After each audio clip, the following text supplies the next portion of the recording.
Fala, povo de Deus, que Jesus te abençoe e te guarde. Bom, voltamos aos nossos vídeos com a graça do Senhor e seguimos aqui na segunda carta de Paulo aos Coríntios, agora no capítulo de número 6. Paulo, após aquele discurso importante sobre o Evangelho que ele fez no capítulo 5, em nossas Bíblias, a continuidade desse discurso é o início do capítulo 6, com um apelo do apóstolo Paulo para que os coríntios não desperdicem a graça de Deus, para que os coríntios não recebam a graça de Deus de maneira vã.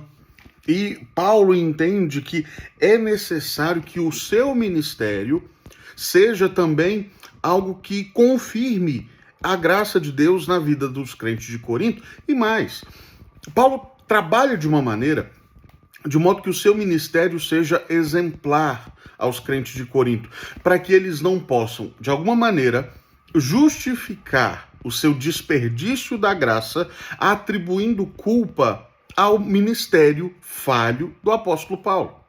Então ele procura dizer isso aos irmãos, não dando nós nenhum motivo de escândalo em coisa alguma, para que o ministério não seja censurado. Paulo está dizendo o seguinte, olha, de nossa parte, nós estamos fazendo tudo dentro do que agrada a Deus.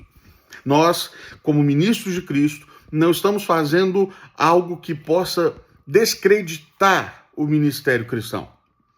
Ele trabalha de modo íntegro. É essa a ideia fundamental do apóstolo aqui. E ele segue, demonstrando isso de uma maneira muito clara, do versículo 4 ao versículo 10. Paulo diz, olha só, o que nós temos enfrentado, o que eu tenho enfrentado, por amor a Cristo, ao Evangelho e, claro, como consequência natural, por amor a vocês. E ele segue, paciência nas aflições, nas privações, nas angústias, nos açoites, nas prisões, nos tumultos, trabalhos, vigílias, jejuns, pureza, saber, paciência, bondade, no espírito, no amor não fingido, na palavra da verdade, no poder de Deus, por honra, por desonra, na infâmia, por boa fama, como enganadores, sendo verdadeiros, desconhecidos, bem conhecidos. Paulo está falando um todo de paradoxos, de aparentes contradições, mas ele está dizendo, nós vivemos a vida quase que no 8 ou 80, em extremos muitas vezes, pela fé, por amor a Cristo, por amor ao Evangelho, por amor, Coríntios, de vocês, por amor do Evangelho que eu preguei a vocês, que vocês receberam, por amor daquele Evangelho que eu vos falei, transforma a vida. Por amor do Evangelho que ensinei a vocês, que é capaz de tornar o homem íntegro, nova criatura em Cristo Jesus. E ele conclui de maneira bela esse trecho, entristecidos, mas sempre alegres, pobres, mas enriquecendo a muitos, nada tendo, mas possuindo tudo. É evidente que o apóstolo tem em mente aqui a vida dele enquanto servo de Deus, pela e para a igreja de Deus. É evidente que Paulo tem em mente aqui a sua abnegação, a sua doação de si mesmo. Não apenas doação de recursos, ou de quantias, ou de dons, não, mas a doação do próprio apóstolo, como alguém que se entrega a Cristo e ao ministério de Cristo Jesus. E por isso ele faz o apelo que faz, do versículo 11 ao versículo 13. É uma maneira de Paulo dizer o seguinte, olha, primeira carta, lembrem-se, eu os confrontei, vocês ouviram a mensagem, creram e entenderam. Que bom. Agora percebam, o meu amor por vocês nunca foi limitado. Não há limites no nosso amor por vocês. Nós temos feito tudo o que temos feito por amor. Vocês não têm limites em nós. Para vós outros, ó Coríntios, diz o apóstolo, abrem-se os nossos lábios e alarga-se o nosso coração. Paulo está dizendo, nosso amor por vocês é dilatado, é grande. Portanto, não tenham vocês limites no amor e no afeto por nós. Correspondam isso positivamente, correspondam isso de maneira digna, porque o que Paulo está defendendo aqui é o seu ministério, é a sua caminhada com Cristo, a sua caminhada enquanto servo, e vendo que havia ainda muitos crentes de Corinto se levantando contra o ministério dele, contra aquilo que ele vinha fazendo, sem a menor justificativa plausível. Paulo não estava errado.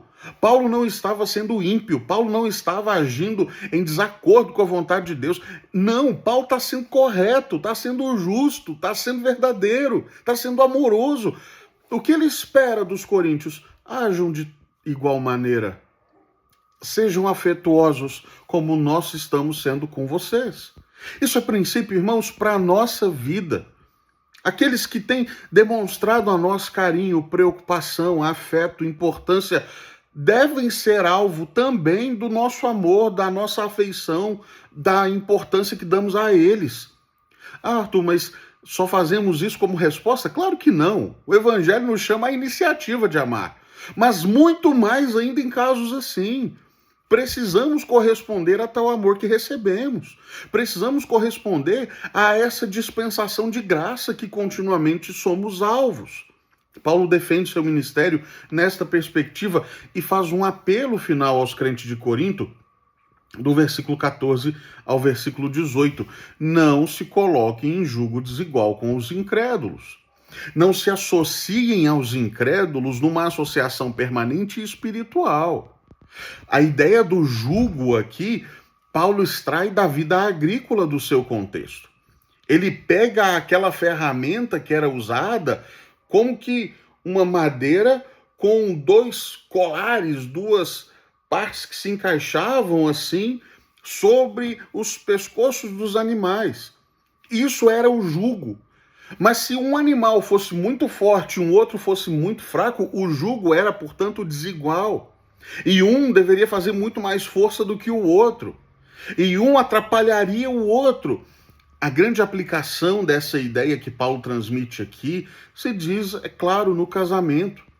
Não se colocar em julgo desigual com os incrédulos. Eu sei, é uma ideia impopular, mas nós precisamos estar atentos ao que a Escritura diz.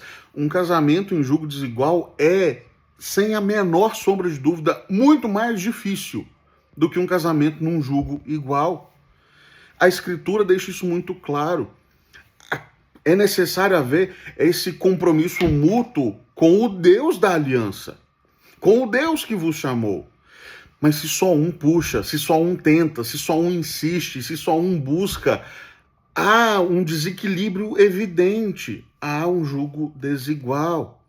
Paulo faz esse apelo aos crentes de Corinto: não se coloquem em jugo desigual, porque que ligação há entre Deus e os ídolos? São diferentes. Deus é o único verdadeiro, os ídolos são falsos deuses e nada são. Como que eu posso me colocar sob o mesmo domínio de alguém que se coloca no domínio de um falso Deus, enquanto eu sirvo ao Deus verdadeiro? Paulo faz um apelo em busca da saúde espiritual dos crentes de Corinto, e isso vale para nós. Nós precisamos estar atentos ao jugo sob o qual nos temos colocado, ao jugo que temos entrado na vida. Claro que isso não vale só para o casamento. Paulo dá um contexto muito maior e que deve ser ponderado em nossa vida continuamente. O princípio fundamental é: você é servo de Deus. Então se associe, acima de tudo, com aqueles que amam ao seu Senhor. Com aqueles que entendem a fé que você diz ter, que você professa ter. Veja, pastor, então Paulo está dizendo que eu não posso conviver com quem não é crente? Não, não é isso que Paulo está dizendo. Afinal, capítulos antes e na carta anterior, é evidente que Paulo não defende essa ideia.